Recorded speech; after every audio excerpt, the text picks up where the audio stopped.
Good evening, everyone. Shout out! Siya daw pala ang pagdating sa pag-ibig ng Magaraw. Camarinesur, Cristina Felizardo. Marami din ba sa inyo ang marupok pagdating sa pag-ibig? Yung tipong sinasabi nyo, mahal ko kasi siya eh. Ang rupok mo, girl. Pero case to case basis pa rin naman yan eh. Magkaiba yung may asawa na sa magjowa pa lang. Sabi nga ng upuang ito, bawal ang marupok. True.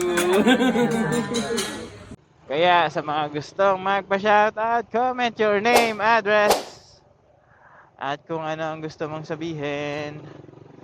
Hanggang sa susunod na episode ng comment mo, shout out ko.